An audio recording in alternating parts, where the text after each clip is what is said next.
Vous êtes sur la chaîne africaine de télévision à la une ce soir, alors que les supputations se font encore ailleurs dans le monde sur l'utilisation de la chloroquine pour venir à bout du coronavirus. Le Burkina Faso ambitionne d'utiliser ce médicament pour éradiquer cette pandémie.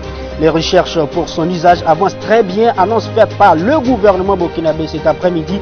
Vous entendrez le ministre de la Recherche scientifique sur le sujet dans un instant.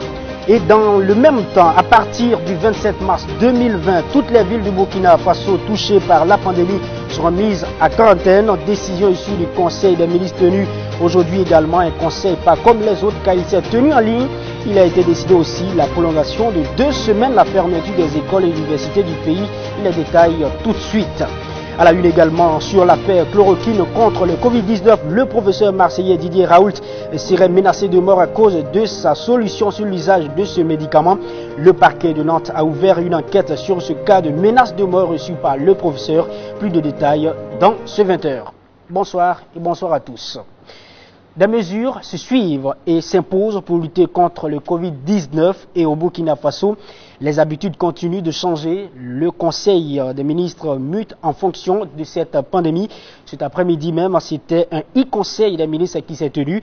Et comme il fallait s'y attendre, la pandémie du Covid-19 était à l'ordre du jour. Des mesures drastiques sont encore prises. Le Conseil a décidé la mise en quarantaine de toutes les villes du Burkina Faso, bien sûr touchées par la pandémie. À côté, il y a la prolongation de 2 semaines des fermetures des écoles et universités du pays. Le porte-parole du gouvernement, Rémi Fulgence Dandino, revient sur tous ces grands points au micro de Judith Timadi et Bassirou Sawadogo.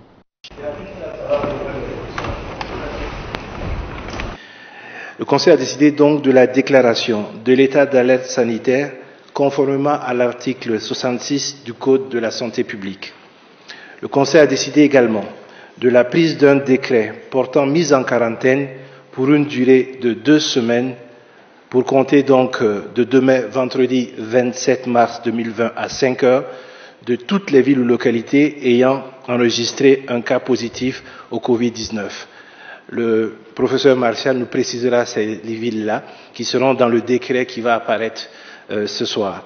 Un autre article du décret précise que toute autre ville où on connaîtra un cas de Covid pour tester positif sera immédiatement mise en quarantaine.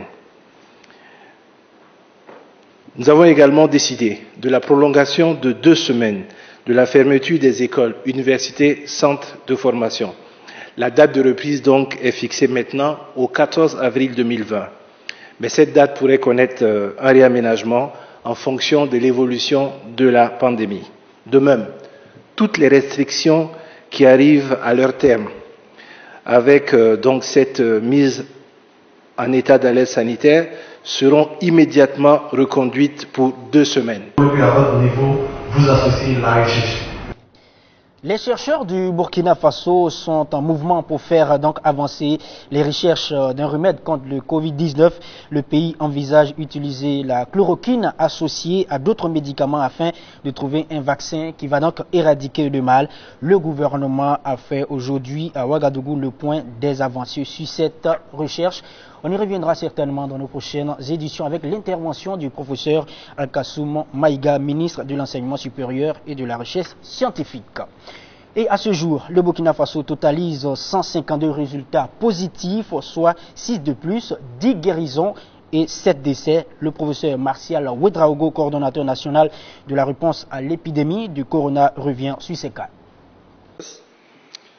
Alors, à ce jour, l'épidémie touche 172 pays et 45 pays en Afrique sont touchés. Et pour le seul voisin donc du Burkina qui n'était pas touché, le Mali a été touché. Donc vous avez la Côte d'Ivoire, le Ghana, le Togo, le Bénin, le Niger et le Mali. Le Burkina, à la date du 25 mars donc 2020, a enregistré 152 cas, dont 6 nouveaux cas, et avec malheureusement 7 décès, mais je reviendrai dessus. Donc vous avez 127 cas à Ouagadougou, 10 à Bobo, 6 à Boromo, 2 à Dédougou, 3 à Oundé et 1 à Bamfora, 1 à Manga et enfin 2 à Zorgo. Donc, comme vous le voyez, il y a de nouveaux foyers. Et donc, au total, nous avons 52 femmes qui sont touchées et 100 hommes. Les décès sont donc au nombre de 7. Alors, je voudrais revenir sur les 3 derniers décès parce que les 4 autres, vous le saviez déjà. Il s'agit donc d'un homme de 59 ans, donc porteur d'une HTA, donc qui est rentré dans un tableau de détresse respiratoire et qui est décédé. Et une femme également de 75 ans, donc ayant pour antécédent une hypertension artérielle, un diabète, qui est également décédé dans le tableau de détresse respiratoire qu'il a amené. Enfin, un homme de 50 ans, je précise ici que c'est un Philippin, diabétique connu, donc, qui est donc rentré dans un tableau de détresse respiratoire, il en est décédé. Alors, certains d'entre vous m'ont contacté pour vérifier la véracité des 3 décès qui figuraient sur le site web, qui ne ressortaient pas sur le communiqué de presse. Et d'ailleurs, de toute façon, je vous ai donné à tous mon numéro, ça vous sert à ça. Alors, je trouve que c'est une bonne démarche, d'autant que pour ceux qui m'ont approché, ça l'était beaucoup plus pour nous alerter sur une éventuelle falsification du site web. Alors, je voulais profiter de l'occasion pour vous informer que le site web, et vous pouvez vous renseigner pour ceux qui connaissent ce que c'est qu'un site web, est un rapport dynamique, donc qui inclut les événements au fur et à mesure que vous les recevez. Alors, les guérisons sont attestées par des tests que nous recevons du laboratoire, et c'est nous qui le communiquons à l'équipe donc de prise en charge. Donc, et alors que les décès proviennent de l'équipe de prise en charge. Donc, les éléments techniques que nous avons fournis pour le point de presse étaient ceux disponibles à notre niveau à cet instant précis. Donc, et toutes les informations qui ont été reçues par la suite ont été reversées dans le site web au fur et à mesure que nous les recevions. Et donc, le site web, de toute façon, vous le savez tous, est un document public. Et on est nullement obligé d'y faire figurer des informations sur l'intention première était de les cacher. Alors, donc, nous avions au total 10 guérisons, mais je voudrais revenir parce que ça fait l'objet d'un communiqué de presse. Je voudrais revenir sur les 3 guérisons.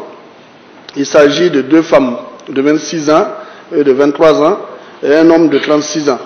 Comme vous le voyez, le Covid semble manifestement être moins létal chez les personnes jeunes. Je ne dis pas que les personnes jeunes ne doivent pas faire attention. Vous avez vu qu'on a eu un décès quand même d'un homme de 33 ans, quand bien même presque tous les décès sont au-dessus de la cinquantaine. Alors, nous avons enregistré au total 19 323 appels. Vous allez le remarquer progressivement, le temps d'attente va être court, même si pour le moment il est quand même assez long. Nous sommes maintenant à 35 postes et nous allons passer bientôt à 65 postes en temps réel qui peuvent recevoir les appels.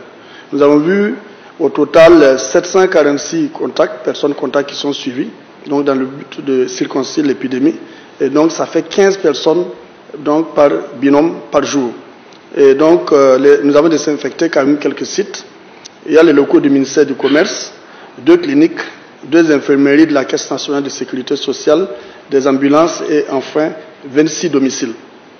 Alors, nous avons réalisé au total 356 tests pour 152 résultats positifs. Mais je voudrais peut-être attirer votre attention sur le fait que, par exemple, quand vous prenez les résultats du 24, nous avons 81 échantillons qui ont été testés pour 35 positifs.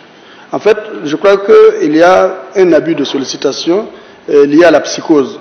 Et généralement, quand les gens sont dans cette psychose, ça fait que quand les équipes sont assez fragiles, on glisse facilement vers les tests. Donc il faudra peut-être que vous soyez peut-être un peu indulgent quand on veut d'attendre. Parce que quand on est obligé de tester 81 échantillons pour avoir 35 positifs, ça veut dire que le tri n'est pas très bien fait. Mais je pense que c'est lié à la psychose.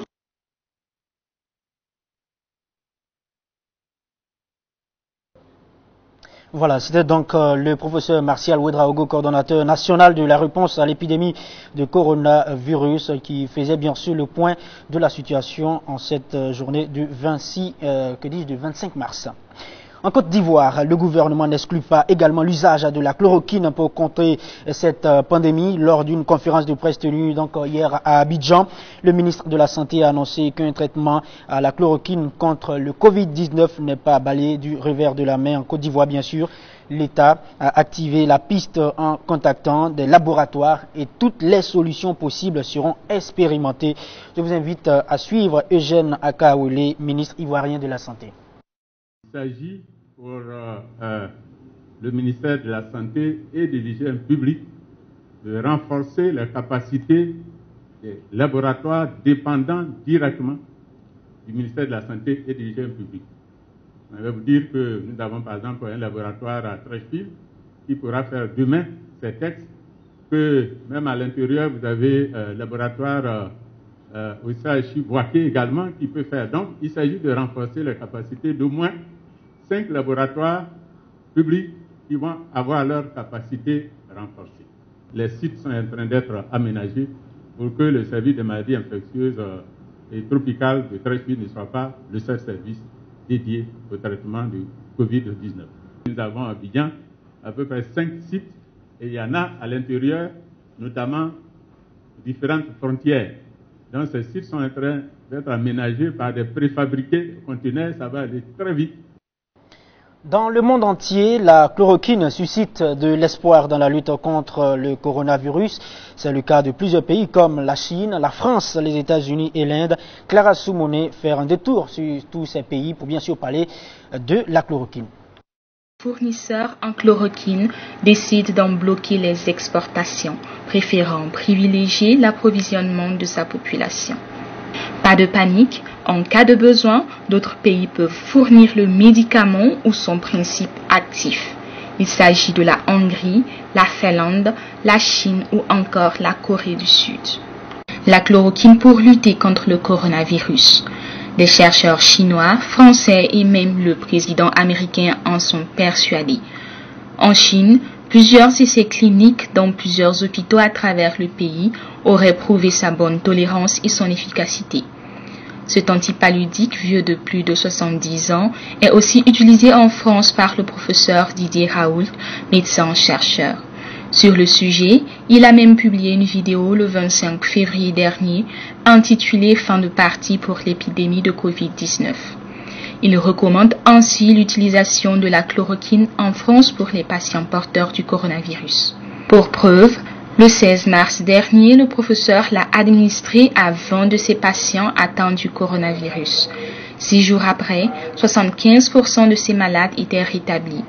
Par ailleurs, 90% de ceux qui n'avaient pas reçu le traitement étaient toujours positifs. Pas de doute, pour lui la chloroquine serait donc le remède pour soigner les malades du coronavirus.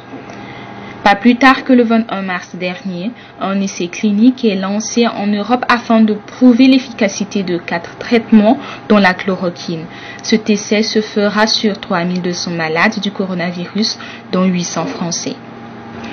Donald Trump, quant à lui, a déclaré ce lundi lors de son point de presse quotidien que la chloroquine serait un don du ciel si ça marchait, même si l'OMS prône la prudence compte tenu du faible nombre de patients qui ont eu recours à ce traitement, mais aussi à cause des effets secondaires, l'un des effets les plus sévères étant les maladies cardiovasculaires. C'est d'ailleurs l'une des raisons avancées par le ministère de la Santé au Burkina Faso. Lors du point de presse quotidien du gouvernement ce mardi, le professeur Martial Ouedraogo, coordonnateur national de la réponse à l'épidémie, dit ne pas écarter cette option et affirme que des chercheurs travaillent à vérifier son efficacité. En attendant, l'Inde, l'un des plus grands fournisseurs. Et dans ce même contexte, le professeur Didier Raoult, infectiologue et directeur de l'UHU de Marseille, défend l'efficacité du traitement à la chloroquine contre donc le Covid-19 depuis des semaines. Didier Raoult, qui prône l'usage de la chloroquine contre le Covid-19, dit avoir reçu des menaces de mort, rapporte un média français. Le parquet de Nantes a ouvert une enquête, relate Le Canard enchaîné, qui est un média français. La procureure de la République de Marseille a confirmé cette information. Lit-on sur un autre média français, elle indique qu'une enquête a été ouverte à Marseille. L'enquête a été donc transférée à Nantes où se trouve l'auteur présumé des faits. L'auteur des menaces de mort pourrait être un médecin du CHU de Nantes. Selon le média Le Canard a enchaîné, le téléphone portable à l'origine des appels malveillants fait partie de ceux mis à la disposition des médecins du CHU de Nantes. Didier Raoult a donc déposé plainte contre X pour menaces de mort et actes d'intimidation envers un chargé de mission de service public. Et nous restons dans l'actualité du coronavirus encore au Burkina Faso. Riposte contre le Covid-19. Un Burkinabé propose donc des solutions. Silver Salga, c'est le nom de ce jeune inventeur et écrivain burkinabé, auteur de plusieurs inventions. L'homme s'oriente aujourd'hui dans la lutte contre le Covid-19. Il propose des actions à mener pour que les mesures prises contre la maladie soient plus efficaces. Gildas Da et Bassirou Savadogo. À nouveau, il sort du bois. Cette fois, Silver Salga a une résolution, fait des propositions pratiques venant en complément aux consignes et décisions du gouvernement dans le cadre de la riposte au Covid-19. Parmi ces propositions, un confinement total, mais l'homme évite soigneusement d'utiliser le mot. Je ne dirais pas confinement, je dirais repos social. Les populations de toutes les villes prises à aller en repos social santé, en congé national. Pas en confinement. Vous n'êtes pas des prisonniers ni des oiseaux de cage. Allez juste vous reposer. Gagnez du plaisir avec votre famille en restant dans votre maison paradisiaque pendant juste un bon mois. Donc il faut plus prioriser les nanomasques. Et donc nous sommes en collaboration avec des partenaires pour qu'avec notre façon d'enfanner, on puisse fabriquer ces nanomasques pour mieux protéger la population. Voilà. Et les tricycles. Vous voyez que si les gens partent en repos social, on peut profiter faire la décontamination de la ville de Ouagadougou et les villes prises. Et face à la fermeture de Yar et marché, l'écrivain propose des camions boutiques et marchés ambulants pour l'approvisionnement des populations, ainsi qu'un déstockage au niveau de la Sonagès pour aider les ménages. Opération zéro facture Onea et Sonabel pour 3 mois, en plus d'une connexion à Internet gratuite. Autant de mesures pour aider à mieux supporter le confinement. Une bourse sociale de collation peut être octroyée à hauteur de 1500 francs par jour. Donc 1500 francs par jour par ménage. Pour 1 million de ménages. Pour 1 million de ménages, nous serons à 45 milliards de francs CFA pour la couverture de la période du congé national de repos social. Alors, n'oublions pas que les agents de santé, les forces de l'ordre sont au front actuellement. Donc, il a proposé qu'il y ait des primes de crise. Il y a la mise en œuvre immédiate du comité scientifique auprès du président de Fassoge. Le président, dans son discours, a annoncé ce comité, mais jusqu'à présent, pratiquement on ne voit rien. Moi, j'ai moi-même déposé ma candidature sans savoir quelles sont les conditions. Pour mettre en place ce système, un fonds Corona, d'où l'appel du jeune inventeur aux opérateurs économiques à mettre la main à la poche. Il faudra aussi réorienter au moins 200 milliards du budget national pour faire face au Covid, dira le conférencier du jour. Dans la suite de ce journal, la guerre des prix du pétrole entre l'Arabie Saoudite et la Russie commence en début mars à la suite donc de l'échec des négociations sur les quotas de production de la Russie et de l'OPEP. L'OPEP qui est l'organisation donc des exportateurs de pétrole, alors que la pandémie du Covid-19 ralentit de façon notable la production des pays industrialisés depuis le début de l'année. Eh bien, le 8 mars dernier, l'Arabie Saoudite réduit le prix de son pétrole brut et annonce vouloir augmenter sa production pétrolière en avril, ce qui provoque une baisse mondiale du prix du baril de pétrole. Afin donc de vous fournir plus d'éclaircissements sur le sujet, notre équipe a rencontré un spécialiste en économie de développement des industries extractives et c'est dans un reportage de Ahmed Naneba. La pandémie du coronavirus multiplie ses impacts socio-économiques au point d'affecter la production mondiale du pétrole. Le déséquilibre croissant entre une offre surabondante et une demande en berne, marqué par une régression considérable de la consommation de la Chine, accentue la chute des coûts du pétrole brut et le baril de Brent tombe au plus bas au prix de moins de $27. La chute du prix du Brent est liée à l'épidémie du coronavirus. Donc les différents confinements ont fait que on a anticipé une contraction de l'activité économique en Chine. La Chine étant un gros consommateur de matières premières et en particulier du pétrole. Donc on a anticipé qu'il devrait y avoir effectivement une espèce de contagion au niveau mondial et qu'il devrait y avoir des confinements. Donc, le prix du pétrole a commencé à chuter. Une conséquence intimement liée à l'échec des discussions entre l'OPEP, l'Organisation des exportateurs de pétrole, et la Russie, selon l'expert en économie de développement des industries extractives. La ligne où vraiment ça a dégringolé, c'était le 9 mars, je crois, lorsque les discussions entre l'OPEP et la Russie n'ont pas abouti. Sur le marché international du pétrole, très souvent, lorsqu'il y a une chute des prix du pétrole, les pays qui sont membres de l'OPEP discutent ensemble et décident de réduire les quantités offertes pour que les prix repartent. Si les répercussions de l'effondrement des prix du pétrole sont d'un avantage pour les pays consommateurs, elles sont un inconvénient pour les pays producteurs. Pour des pays comme le Burkina, qui sont uniquement consommateurs, c'est très intéressant.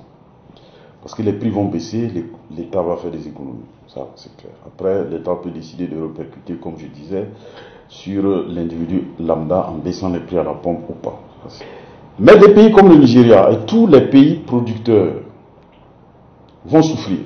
Parce qu'au fond, des pays comme le Nigeria, les coûts de production du brut sont suffisamment élevés. L'Arabie Saoudite a décidé de réduire le prix de son pétrole et d'augmenter sa production. Toutefois, puisque la demande mondiale pour l'or noir est en fort recul comparativement à l'an dernier, la Chine, consommant environ 14% de la production mondiale, a quasiment réduit ses activités à cause de la pandémie de Covid-19. Et sachez également que cette guerre des prix de l'or noir est l'une des causes majeures du crash boursier de l'année 2020. Et puis le Burkina Faso doit anticiper face au coronavirus s'il ne veut pas bien sûr voir son économie s'écrouler. C'est une proposition d'un Burkinabé. Pour ce faire, le docteur Kevin Lompo, spécialiste donc en économie de développement des industries extractives, invite le gouvernement à prendre exemple sur les États-Unis et la France. Il est interrogé par Ahmed Nanema et Constantin Sieda. Prenez le coronavirus jusqu'à aujourd'hui, il y a une évaluation à peu près de ce qu'on a besoin. Pareil, on avait dit 9 milliards, maintenant c'est 11, je pense plutôt 14, etc. Mais jusqu'à présent, peut-être qu'on n'a pas eu une évaluation, par exemple, du coût du coronavirus sur l'économie. Actuellement, tout est à l'arrêt. Vous voyez, les maquis sont fermés, etc. C'est des lieux d'activité qui permettaient aux gens d'avoir quelque chose à manger, les marchés vont être fermés, etc. Bon, donc c'est un coût. Alors, comment on évalue? Qu'est-ce que le gouvernement va faire pour relancer l'économie? À la date d'aujourd'hui, je pense que les marchés financiers ont compris parce que toutes les grandes banques centrales ont sorti ce qu'on appelle dans le jargon le bazooka monétaire, hein. On a commencé à arroser la place financière de beaucoup de liquidités. Les Américains avaient d'abord annoncé 1000 milliards de dollars, ensuite ils ont rajouté, Trump est prêt à aller jusqu'à 4000 milliards, la BCE a annoncé un peu plus de 1000 milliards d'euros, etc. Hein, même la BCAO a annoncé effectivement des déversements de liquidités dans l'économie. Donc, je pense que ça permet au moins de rassurer les marchés financiers et donc de stabiliser d'une certaine façon cette crise financière. D'ailleurs, si vous remarquez effectivement, ces jours-ci, certains marchés financiers sont en train de reprendre. Plutôt, on est un peu en train d'aller vers des zones plutôt vertes, c'est-à-dire les indices sont en train de repartir positivement. Je crois que c'est le ministre du budget français a dit quand on veut éteindre un incendie, on ne compte pas les litres d'eau qu'on verse. Donc, pour dire l'économie est en feu, donc on ne va pas compter les dépenses. Donc, je pense qu'à partir de ce moment, ça a rassuré un peu, en tout cas, les investisseurs sur les marchés. Donc, ça va freiner au moins la crise financière qui aurait pu se rajouter un peu à la crise de l'économie réelle. Au Mali maintenant, Soumaïla Cissé, le chef de file de l'opposition et sa délégation en campagne pour les élections législatives dans la circonscription électorale de Niakounké ont été enlevés hier. L'URD, son parti, a annoncé qu'il quittait Saraféré pour se rendre à Koumaïra où il était attendu pour une rencontre. Les membres du parti précisent que ni le président de l'URD ni aucun membre de sa délégation ne sont joignables sur leur téléphone. Le parti dit être profondément inquiet de la situation et invite le gouvernement, les forces armées et de sécurité, la MINUSMA à déployer toute leur énergie pour les retrouver. Ce jeudi, moins de 24 heures après les faits, le colistier de Soumaïla Cissé, joint par téléphone et qui n'était pas dans le convoi, explique que 5 membres du groupe ont été retrouvés, 4 sont blessés, le 5e serait mort. Il serait donc le garde du corps de Soumaïla Cissé. Il n'y a pas de nouvelles du reste de l'équipe pour le moment et face à cette situation, le parti du chef de l'opposition parlementaire a monté une cellule de crise et le gouvernement malien annonce que toutes les dispositions pratiques sont prises pour retrouver l'homme. On termine maintenant ce journal en nous dirigeant à Namibie. Emma Théophilus, 23 ans, devient la plus jeune ministre en Afrique. La jeune Namibienne a été nommée le lundi 23 mars vice-ministre des technologies de l'information et de la communication de la Namibie par le président du pays, Adja Gengov. Elle devient ainsi la plus jeune ministre en Afrique devant Yassine Oulad, 26 ans, le plus jeune ministre du gouvernement algérien. Il a été donc nommé ministre délégué au start-up dans le gouvernement algérien, rendu public le jeudi 2 janvier. Elle détrône aussi l'Éthiopienne Philissane Abdullahi, 28 ans, nommée récemment ministre en charge des femmes, des jeunes et des enfants. Emma Théophilus a également été nommé membre de l'Assemblée nationale parmi les 8 membres que le président namibien est autorisé à nommer. En plus d'être la plus jeune ministre d'Afrique, Emma Théophilus devient aussi la plus jeune députée de la Namibie. Voilà, c'est ici que prend fin ce journal. Merci à vous de l'avoir suivi. Très bonne soirée.